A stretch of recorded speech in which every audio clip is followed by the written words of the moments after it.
Hey guys, welcome to today's show. So I have a very good friend of mine and a special guest on today. His name is Terry Chiu. Now, Terry is the owner of a marketing technology business, and he basically fits the definition or my definition of a serial entrepreneur.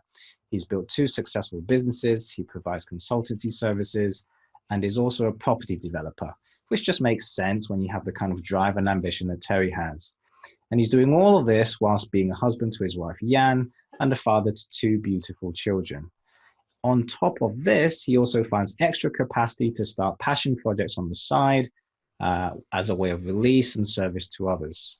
So me and Terry, we've known each other for a long time, back since our university days, but it really wasn't until the last few years where we've really walked alongside each other on our journey, and it's been a fun ride so far. So Terry, welcome to the show. Andy, thank you for having me on your show. Great. Let's go straight in. Terry, could you briefly share with us your background and some of the significant things that have happened to you that you've been through that have shaped the person that you are today? So you're absolutely right. I run two businesses at the moment. I run a marketing technology consultancy, and I have a property development. I have a share in a property development business. From an early age, I've always been quite entrepreneurial. I've always wheeled and dealed at school. I've always kind of sold sort of DVDs and CDs and things to schoolmates, and just to earn some pocket money. At university, I sold mobile phones on the internet, and I traded all these things. And throughout my whole life, even through my sort of career, going into a 9 to 5, I've always found kind of side hustles, and so this kind of shaped me to who I am today. And there's always a deal to be done in everything, I find. So that's kind of my background into how I got into business. And I've failed a lot in business, and I've started some relatively successful business and sold them on. And I've got, like I said, I've got two children. I've got a wife. I've got two children who give me a lot of grey hairs. And it's life is 100 miles an hour every day, and I don't have any time to myself, but it's great. And I find that you've got to embrace the busyness. You can't complain about the business. It's great to be busy. Sure. Now, you said that you hustled and you wheeled and you dealed for, I don't know, as long as you can remember. You did it at school. Like, did you notice like where you picked that up from? Like, what was the inspiration, or what was going on that made you think that way and think different? Because it's not something you're normally taught in school. Yeah, sure. I mean, I think a lot of Chinese sort of individuals are probably probably come from a background where their families ran businesses themselves, and I was very involved with my family's restaurant businesses. To the point where there was probably no position in that restaurant that I hadn't done. And I was an only child, so I had to help out. A lot of Chinese kids who found themselves in this position. So I guess I got that entrepreneurial sort of addiction, I guess, from my mum and my parents. And and I think I always wanted to sort of make an impact and do something which was a little bit disruptive. Mm. And what was it like? Because I can relate to that experience. That's the courageous struggle that our parents went through to create a successful life back then. Coming from a different country into this country and setting up a business, working in an industry that they know well, which is usually the catering business. So we're kind of put into that, sometimes by choice, sometimes not. What was that experience for you? Having to do all of that stuff as a young kid, or I don't know how old it was when you started and how long you were doing it for, but what was it like? Yeah, I think it's probably as young as 7 or 8 years old when I started helping out in some shape or form.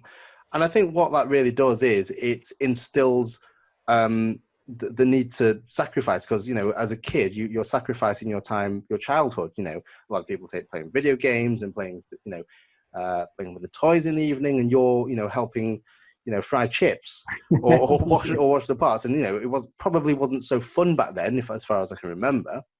But now, in hindsight, looking back, that probably instilled a lot of the hard-working ethic that to succeed, you have to, sacrifice all of that, all your sort of leisure time, and social time, to building something. And I think, that's probably still in me now. And, even now in the evening, very, very rarely do I watch TV. I get the odd, it takes me, forever to be able to watch a movie.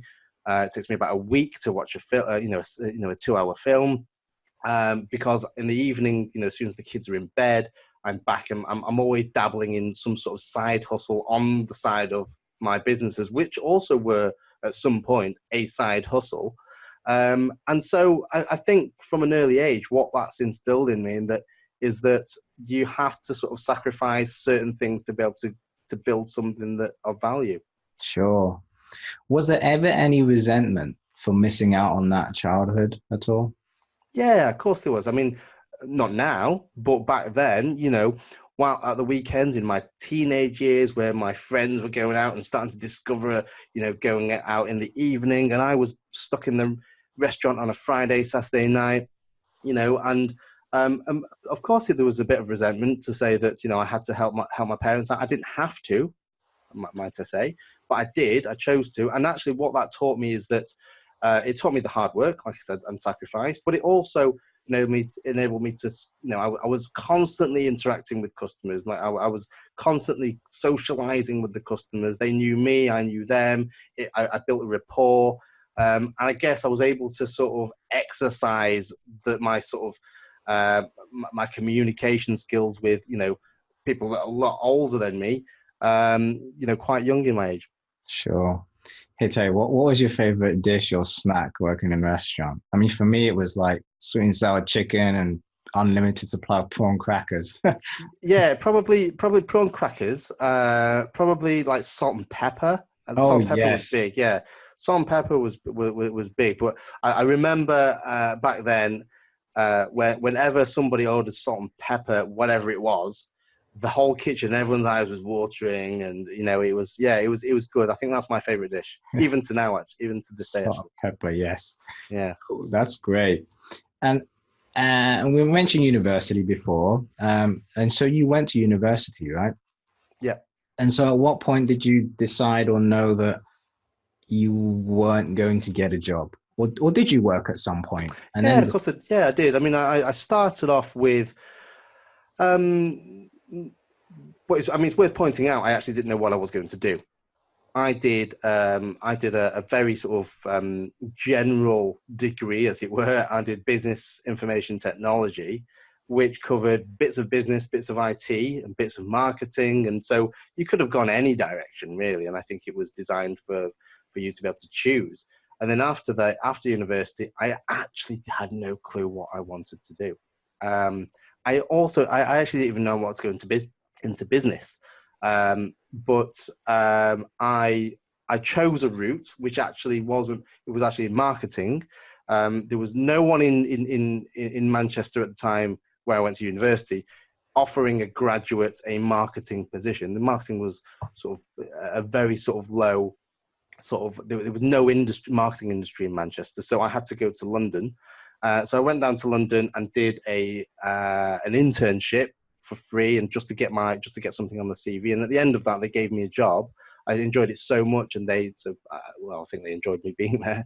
And they offered me a job at the end of it. So I did a year stint in London, and that gave me a year's experience, and I was able to head back up to Manchester with something under my belt to go to climb the ladder. I think it's important to for anybody, even if they want to go into business, to have at least a couple of years within industry learning, your trade. And I think that's where I found the thing that I was good at, and which was communication marketing, and with and now with some sort of technology on the side. sure. Yeah. So that experience just working in a company helped you even just to learn how to work in the team in an office environment, to see how the structure works, and also give you that chance to experiment with different things within that topic, within that subject, right? Yeah, I think it also gives you a bit of structure, you Mm, know. My business partner on the property side has, he's never worked for anybody. He's always had his own business straight out of school. He started in property, and maybe had the odd Saturday job, but relatively speaking, he started, and he has no clue how corporate structures work, and he's very entrepreneurial. And I feel sometimes you need that corporate understanding of how other businesses work. Sure. Especially that type of experience feeds into how you will develop your own company, right? Yeah, I think so. Yeah. And so, okay, so you moved from London back up to Manchester, and then was that the point where you thought, let's start your own thing? Yeah, I mean, the side hustle started as a freelance gig, and from the freelance gig, it developed into more of a mainstream income, where the income was more than my actual job itself, and it started from there, really. And and I've always been quite, I guess, from my training, as it were, as a child from my parents' restaurant, I was able to think for myself quite independently and create things that weren't there. So, I was able to create things within my business that weren't there, and I could offer that to customers. And think for myself and independently. Hmm. And so taking that step sometimes can feel very risky. It's fear. A lot of fear can be involved. Sure. How were you managing that? What was it like for you with risk and your feeling of that? Do you know what, Andy? I don't think at the time risk was a factor. I was in my early 20s. I had rent to pay. I had no dependencies. I just rent to pay, and that was it. As long as I could have, I've always said, as long as you can pay for your rent and you have some food, that's enough. I mean, it doesn't cost that much to live when you really think about it. So I guess the weighing it up, being in a job working for somebody, not so much not liking it, but not really sort of realizing your full potential, or knowing you're not realizing your full potential, and holding yourself back, and then doing this and potentially it not working and just having to go back to this, it's not much of a risk when you look at it like that. Sure. Potentially I had no dependencies. So if for anybody, I think, I'm not, obviously there's calculated risks. I'm not just saying go and do it, leap into something without knowing what you're doing. But yeah, if you can do anything, it's quite cliche to say, but if you can do anything, do it while you're young and while you've got no dependence. Sure. And so while you were doing that, the thrill of that adventure, the thrill of building an enterprise, do you remember when it was you thought, okay, I've done it, I've made it? Was there a particular goal or milestone that you set yourself? No, I've never, and I don't think I will ever say that I've made it, because I think your goals carry on evolving and changing. I've somehow found myself in this position now, in business. Inadvertently, I've made decisions along the way that have got me here. But no, I think it's difficult to say. I think when you're young, you think about life very differently, and you think about yourself, and you think about all the sort of things that you want, and you just go for it. You don't even think about the consequences. I think that's kind of how I felt at the time. Sure. Okay. And is the company that you started back then the same company that you're doing now? No, since then I've been in sort of 6 or 7 businesses with different partners. I've invested in a bunch of things, and some things didn't work and failed. We had to close the business, and some things evolved into, I guess, in terms of a legal entity, no, but in terms of the evolution of my training, as it were, it's still the same thing, but it's evolved to the state where I've honed my skills to the point where I can offer a lot more, and I have a team that I know what kind of team I need to be able to develop the kind of services that I want to offer my clients. Yeah. And just the fact that you've mentioned that you've evolved and there's been 6 or 7 transitions, I think it just shows how much you're willing to move forward and try things, right? That risk, because there was no guarantee of success. And at some point when you decided that wasn't working out, you switched to something else, but there was always that forward motion. What is it that you think that keeps you going in that way? Because it also can be quite tempting. I don't know if it was tempting for you to just stop and pack it in, if you like. Yeah, loads of times. I mean, it's loads of times. Even today, there are days where you think, would it be easier if I just didn't do this? You know, in fact, I ask myself this all the time. And I think I never act on it, you know, but because the answer is always, yeah, sure, it'd be easier, but, you know, why do you want it to be easier? And I think at different stages in my life, there's always been things that have pushed me along, as it were. As a young 20-something, money was the motivator, you know, material things. You know, you wanted to live better, drive better, eat better. And that was the thing back then.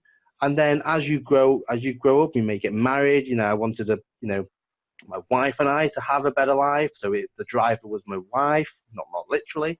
And then obviously I had kids, and then now sort of it's all about the kids. You know, it's cliche, everybody says that, but it is literally all about the kids. And if I actually said to one of my clients who also has children that I don't actually know if I would still have the drive to survive on 2-3 hours sleep at night and then go and do, you know, a 6-hour conference if I didn't have the kids.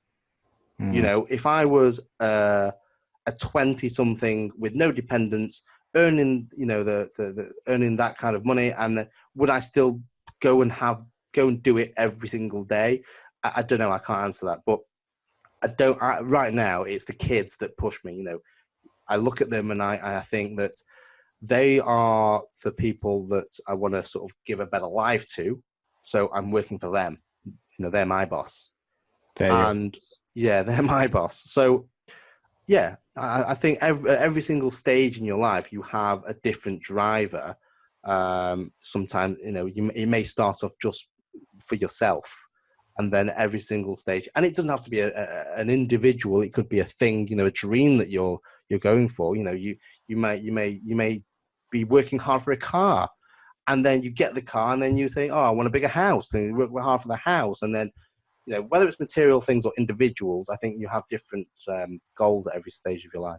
Yeah. And so clearly that's what's evolved for you. Like you mentioned, that material things or personal possessions, the things that enrich your life, and then it moved into things that enrich your family's life. Sure. Yeah, exactly. Yeah, it's good. And on that then, does it matter what industry you're working in? So is it almost by chance that you end up in the marketing consultancy industry?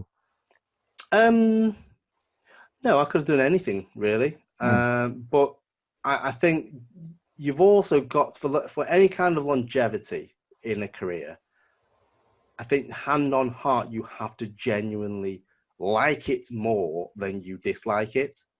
Every job, no, I don't believe that anybody can actually say that that what they do, they genuinely 100% all the time love it. I genuinely don't think anybody can say that, because there are going to be lull days where things aren't going right, or things are, or clients or whoever it is, something's going wrong, and someone's complaining, and you have to say to yourself, today is not a good day, you know. But you've got to have more good days than bad days, I think. And I think for any kind of longevity to do something well and do something for a long period of time, you've genuinely got to have more good days than bad days. And you've got, and for you to have more good days than bad days, you've got to enjoy what you're doing. Mm-hmm. And so what is it that you enjoy the most about your role, about running a company like this in this industry, in this market? Well, it's funny you should ask this, because I've actually asked myself this actually over the last couple of years. What is it that, because as we've evolved, it's very easy to say, oh, we're good at marketing, or we're good at building technology, or we're good at property development. But what aspect of that do I actually enjoy? Because you may be an architect, you may be a doctor, but you don't like being a doctor. You like some of the aspects of being a doctor. And I guess for me, the most satisfying part of my job is to be able to build something and create value for somebody else, my client in this case, and for them to trust me with their business, and the whole being part of their team and communicating with them. I love it when I'm sat with a client as if I'm part of their company. So that's what I enjoy the most, is the whole communication and being part of something, something big. Yeah. And what is it about that? What is it about that really kind of lights that fire in you? I guess it goes down to sort of what it is that makes you happy, right? Because you only carry on doing things when you're happy, or it makes you feel good. Mm. And I guess sort of seeing other people's enjoyment, as it were, whether it's because we've created something of value, or maybe because I've made them laugh, or maybe we've done something really good for them that makes them happy, that makes them want to sort of share their joy with you. And that goes for anything, not just for business, for friends. What makes good friendship? What makes good friendship is that you don't make your friends sad all the time. Sometimes you might. You make them happy more than you make them sad. And I think that it doesn't just go for business, it goes for friendship, it goes for family, it goes for children. Mm. What makes me happy when, as a father, it makes me happy when I see my kids smile. Nobody likes to see their kid sad. And it's the same thing. I like to see my clients, customers, partners, investors, my staff, I like to see them happy, enjoying what they're doing. And the fact that I've been able to contribute to that. Yeah. So it's a really it's a real focus on service, isn't it? Oh yeah, absolutely. I mean, I always say to my clients, jokingly, mocking myself, that, oh, anybody could provide this service, but can they provide it for a long period of time? Because you genuinely have to care about the other person, because in business, it's just people at the end of the day. You don't care for the brand or the business per se. You care for the people within it. People follow managers, not businesses. Mm. So with my clients, it's genuine care. And again, that goes for anything. There's not just for in business. You have to genuinely care for the people around you, friends, family, children, parents, whoever they are. You have to genuinely care, because if you don't genuinely care, it shows, and it doesn't work. There's no longevity. Mm-hmm. Mm-hmm. Yeah. Brilliant. That's great. Terry, you obviously doing what you're doing, running the business, and having several projects, and consulting as well, takes up an awful lot of your time. And being a husband and a father, how is it that you stay productive? But not only that, like the energy levels required to do it. Some people feel like they're tired by lunchtime. Let alone coming home at 6, 7 o'clock at night on a Thursday, like during the latter half of the week, and still keep going. And how do you do that? How have you found a rhythm that works for you? I drink a lot of wine. Jokes. I think, again, I think it's got to go back to you. You genuinely have to enjoy, and it's such a cliche thing to say. I'm hating myself for saying this, because everybody says it, but it's so, and I don't know how much they mean it. But when I say it, I genuinely mean it. You have to really like what you do to do it. It doesn't matter how, like, as an example, if you're really, really, really, really tired, you'll go and you'll watch an episode of Stranger Things on Netflix, but you're tired. Go to bed. Don't watch Netflix. but oh no, I really enjoy it. It's because you enjoy it. Why have you just read my mind, Terry? There you go. And it's like, and that's the thing. It's like you genuinely have to enjoy doing something. And if you don't enjoy doing it, then there's two things: stop doing it and find something else to do that you do enjoy, or make it an enjoyable task. There's lots and lots. I hate doing the accounts. I hate doing the accounts, but somehow in every single task in my business or the businesses that I'm involved in, if I ever come up with a challenge or something that I really don't want to do, instead of forcing myself to do it, I just have to find a way to make it enjoyable for me. Twist the task, turn the task upside down so you do it back to front, whatever it takes for you to make it easier. We teach our kids this. You don't teach your kids maths 2 + 2 = 4, and you teach because they don't know that. They don't care that 2 + 2 = 4, but they care that if you had 2 packets of sweets and each packet had 2 sweets, how many sweets do you have altogether? They care about that because you can relate to it. So if you make the task interesting for yourself, you'll do it a lot easier. Whether you're tired or whether you have no time, it doesn't matter. You will find it a lot easier. So is that what you do? So when you come across a task and you think about it and you feel a certain resistance, you're like doing some kind of ninja mind things going on in your head to make it enjoyable and flip it around? Yeah, I mean, I don't focus on the task. Don't focus on it as a task. You've got to get it done if you've got to get it done, but make it an enjoyable experience. If I don't know, if you have to write a piece of content, as an example, for work or for yourself or whatever, and you genuinely can't write it, don't write it. Just talk. Just talk. I mean, I'll give you an example. We'll cover this later. I'm writing a book at the moment, and I'm nearly finished writing it. And I'm writing a chapter every night. And there were days when I've had a long day at work with clients, with investors, or with partners, or with staff. I come home and the last thing I want to do is sit in front of the computer and write and blast out 1,000 words. It's the last thing I want to do. But I make it an enjoyable experience by listening to some music. And if I don't want to write, I'll just record my own voice saying it whilst having a glass of wine. And it makes the whole process then a lot more easier to approach. I'm just talking then, and I'll dictate it and I'll transcript it later. But at least I've gone and done most of the hard work.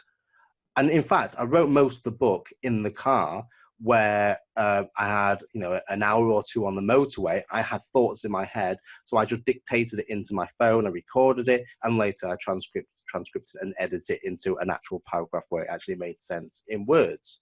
Sure. So by changing out the actual task and made it, a little bit more palatable and more enjoyable, I was able to go and, fulfill what I went out to do. Yeah, great. I mean, so the goal is still there. The objective is still there. Just find a method that works. How you go about doing it. It's funny this, because we teach our kids. We were taught as kids how to think about things, how to solve problems from a different perspective. We were taught how to learn the alphabet using stories, and we associate them with animals and objects.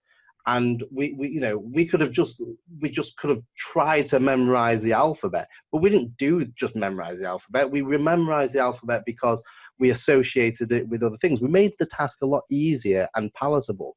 But then somehow in adulthood we stopped doing that, and so people think, oh, I don't want to do this task.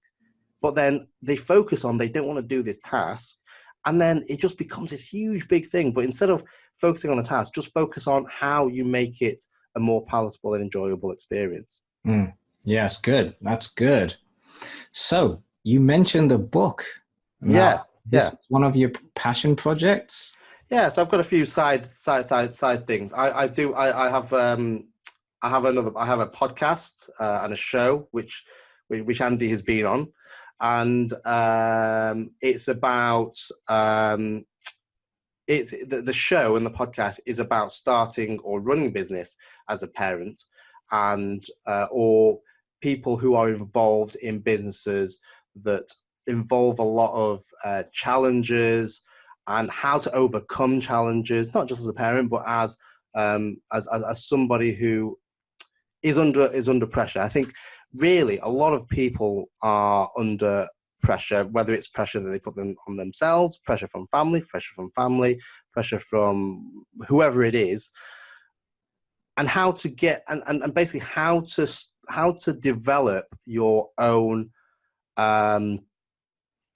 how to develop your own path. Basically, how do you start a business? How do you do something that you are passionate about and you can make a living from? And so my show is all about starting a business, and the book is also around the same theme. It's nearly finished. I'm nearly finished editing it, so hopefully we can get it sort of proofread and on Amazon by September. It's fantastic. Well, congratulations in advance, Terry. Thank and you. That's I mean, writing a book, that's something that's been on my to-do list for the past nearly 20 years. It's one of the things is, it's like one of those, like a bucket list things. And then it's like, you ever get around to doing it. And, the fact that you've managed to do it and squeeze it in, but I guess that is testament to your philosophy and your way of working and your way of living, that you have that drive and that you find something that you enjoy, because you've shown that, everyone has the same amount of time in the day, in the week, but you've shown that, we can be a lot more productive if we just think about it and approach it in the optimum way. Yeah, I think so. I mean, you mentioned drive there, but I actually don't think it's drive. I don't think I have more or less drive than, other people. I think it's just kind of just optimizing your time and not wasting it. It's kind of like, I hate time. I hate wasting time anyway. And I think it's just kind of, I mean, you know what? If you are the kind of person and your goal is and your goal is to do sports, and you just end up doing a lot of sports, that's your goal. Not everybody needs to start business. Not everybody needs to have a side passion. I just think that there's a lot of, I mean, social media is such a big waste of time, although I'm on it all the time. And I think just think about how much time you actually waste during the day doing the things that don't add value, and I guess going back to the drive thing, it's not so much drive, it's more, every single thing I do, I try and it needs to have some kind of value, not monetary value, just value in terms of, is it actually enhancing my life? Is it enhancing my kids' life, my friends' life, my family's life, my colleagues? Is everything I'm doing enhancing somebody's life or adding value? And that's really what it is. If I watched a documentary on Netflix, it might just be me watching TV, but actually in reality, I would only watch a documentary on Netflix if it's actually adding value to my knowledge. Mm-hmm. And it even goes to say, that's not to say you shouldn't watch TV. I'm not saying, no, TV is bad.